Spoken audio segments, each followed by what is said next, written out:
Hi, it's Matt from Tubby Tarot. Welcome back to another 10 Talk.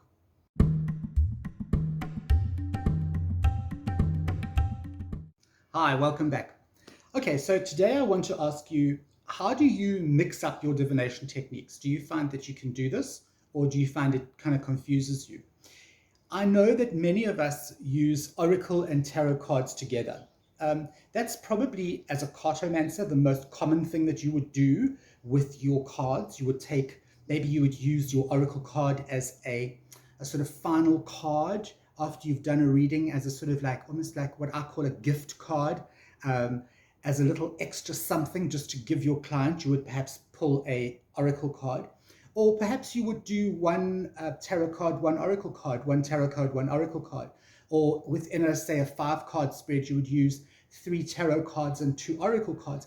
This is very common. It's a very, very common and a very personal way to use different techniques.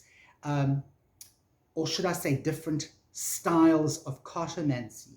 What I want to know from you is, how do you use your tarot or oracle cards as part of a completely different system of working? So for instance, what I often do is when I'm working with my crystals, okay, and let's say I am doing a chakra rebalancing for a client, I would then, for each chakra, I would then choose an oracle card, shuffle them up, pick an oracle card while I'm working on that particular chakra, and see what that oracle card says to me or says to the client about that chakra. How can they use the information in that oracle card to perhaps open or perhaps close that chakra, or work within that with that chakra? Or what I sometimes do is, wherever I'm sensing a blockage or an energy fluctuation when I'm doing a Reiki session, I would then use perhaps an oracle card or even a tarot card out of the major arcana to guide the client and myself to work on that specific area where that blockage or that problem lies. Not only can you use cartomancy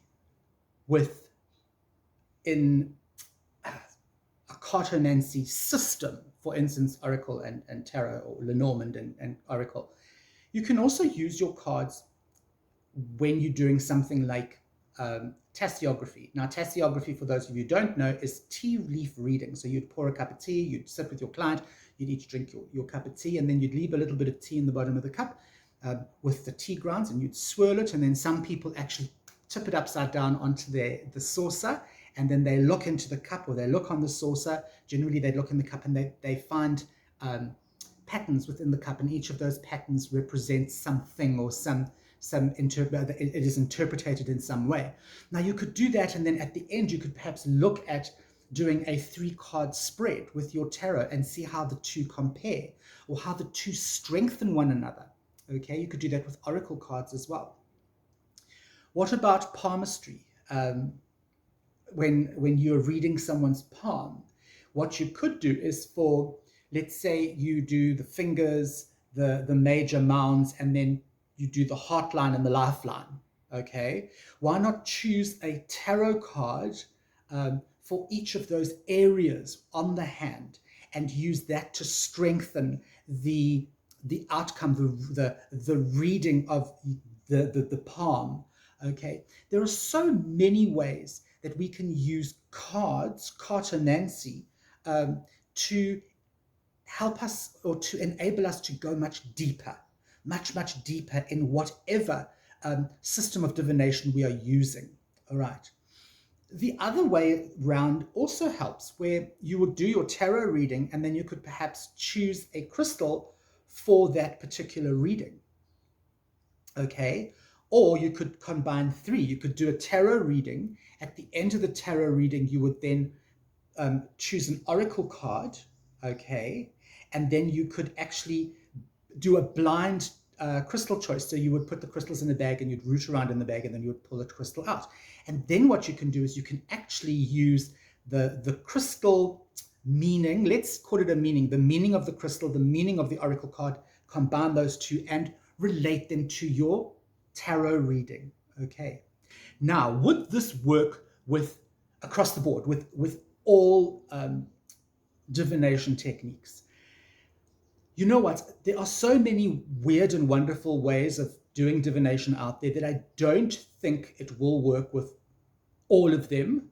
Okay. I think the general ones that we know, obviously cartomancy, palmistry, testiography, crystal therapy or crystal reading, um, those sort of quite well-known divination techniques lend themselves quite well to cartomancy as part of that system, because your cards just tend to reinforce stuff. So your main focus would be on the actual system you are using. So let's say you're using crystals. Your main focus would be on the crystal therapy or the crystal reading or whatever you're using your crystals for, and then your tarot section would come in and it would strengthen that system.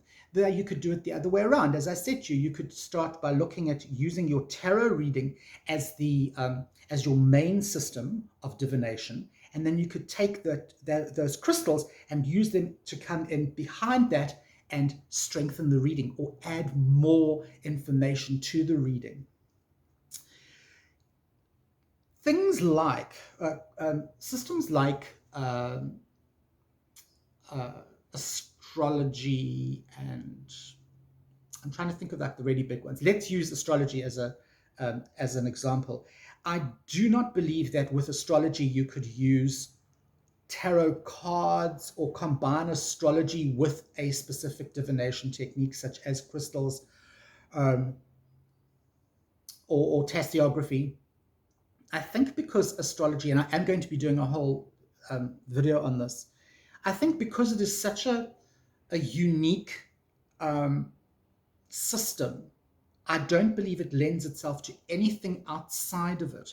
I also think because it is such a technical and a mathematical, very rigid, and there's in that sort of system there is no element, there's no area for being incorrect. There's no margin for error. Let's put it that way.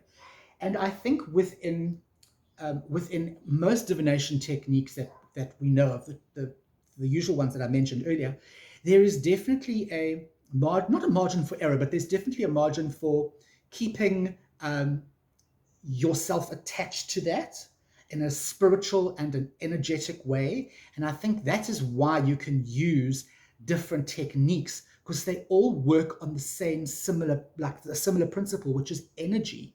Okay, I don't believe something as precise as what, say, astrology is. I don't believe that will work with crystals and with cards, because there is no margin for error. It's a mathematical concept.